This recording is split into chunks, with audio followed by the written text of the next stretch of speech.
หมอยสูงค่ะในตอนในข้าวใส่หมอหอมเด็กอ่อนเอาปีๆน้องๆเฮาขามาถ่อมด้วยข่าวเงาหลากๆหลายๆค่ะเนาะลือฮือลือใจอีกหนึ่งในขณะว่าหลังสีเฮาคาถ่อมข่าวเงาเกี่ยวเลยลวงการเมืองการศึกหลายเจิดหลายลวงมาเยี่ยวเฮ็ดจังได๋ค่ะนะ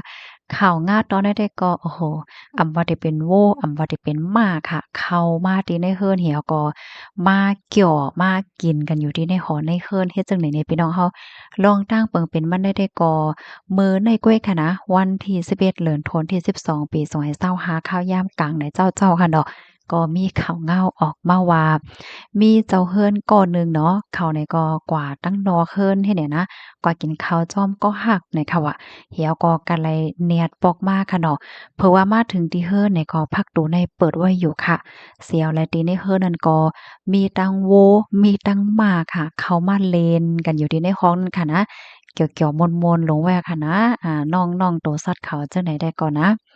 ลองตั้งเปิงเป็นมันได้ก่อตีเฮิรนเขาในนะเลี้ยงไว้น้องหมาชื่อห้องว่า Thunder เนี่ยว่า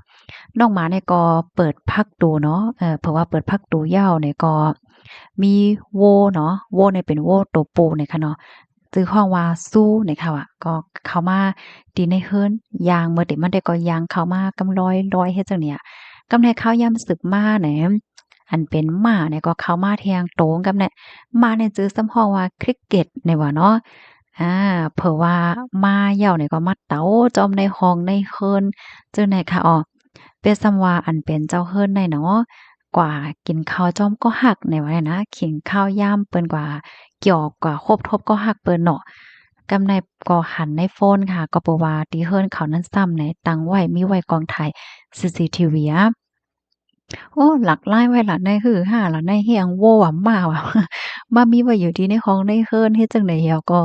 คลิปแนดปอกเฮิรนค่ะอ้อเผื่อว่ามาถึงที่เฮิรนเนี่ยก็อะโหลแหวก่อกันอยู่ในเฮิรนเอาขนาดตัวสัตว์ตั้งหลายค่ะนะตัวสัตว์อันเขาอยู่ไว้ที่ในเฮิรนเนี่ยก็เอาโคของอันแต่งไว้อันหางเคิงไว้ตำไว้จั่งใดตกซะบ่หมักบ่เหมอลงก็เซ็งซุๆๆๆๆกว่าเซ็งเฮ็ดจั่งเนี้ย หมาตัวหนึ่งเนี่ยนะกว่าหญ้าใส่อันเป็นผักคะเนาะที่อันเปิ้น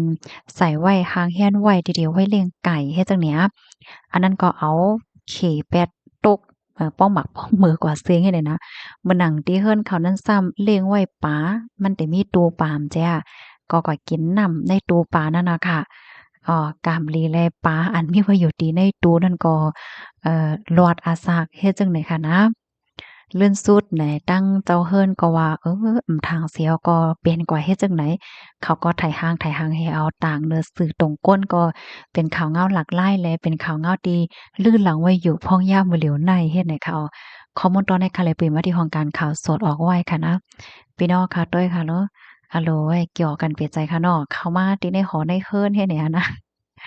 ตีนกเมืองตีเมืองในกันน่ะค่ะแต่ย้อนไขแหน่อีกหนึ่งค่ะเนาะมันจั่งหนังตีเมืองอเมริกาในเพราะว่าวันหรือวันหยัง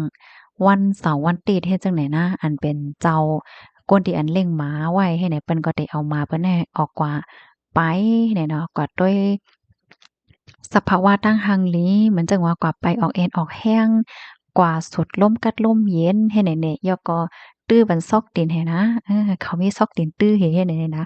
ย่อก็อันหลากหลายแห่งอันหนึงเลยนะเปิ้นเฮ็ดไว้ป้าอันเป็นโรงเศร้า